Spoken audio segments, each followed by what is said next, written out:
Welcome to Brian Tech. Welcome back mga katek, welcome sa ating channel. So gagawa tayo ng DIY takip ng ilibid ng satellite. So ito po ang scaling ring ng satellite. So meron siyang tatlong hawakan para sa tubo.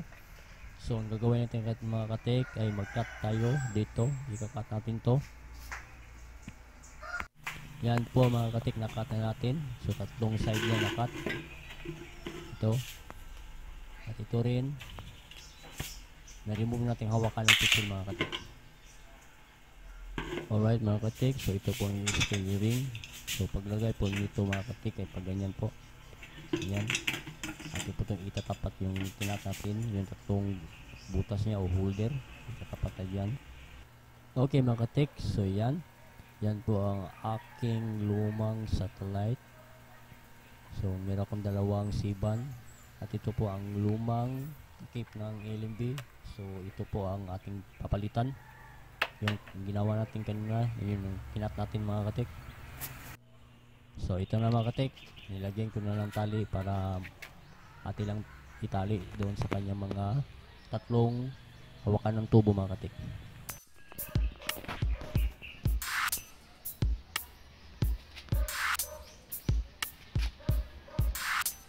Okay mga katik, so una mga katik ay akit muna tayo sa hagdan.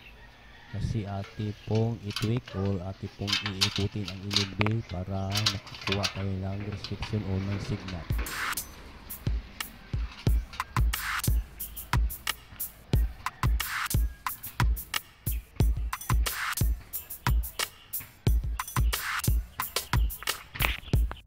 Alright mga katek, yan na po ang tamang ikot o tamang tweak ng ating ilibay.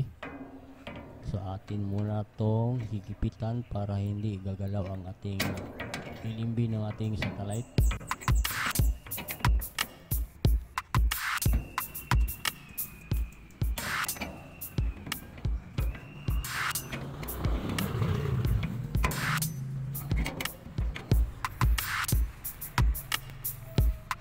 Alright, okay na po mga katek, hindi na po gagalaw, goods na po.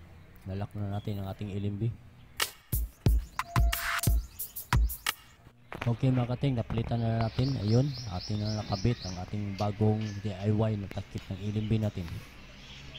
Yan po ang luma natin takip. So okay pa yan, goods pa. So hindi natin papalitan katulad nito.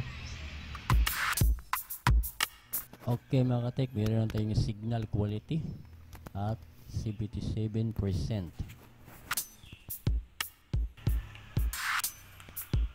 So mag-scan muna tayo mga katik para makukuha tayo ng mga channel.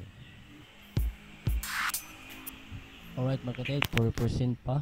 So hintayin natin mag 100% ating scan.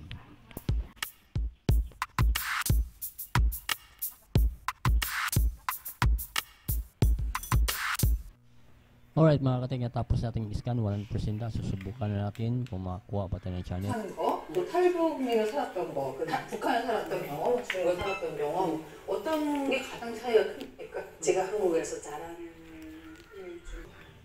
Alright mga katik, yun lang po at salamat sa panonood. Thank you for watching.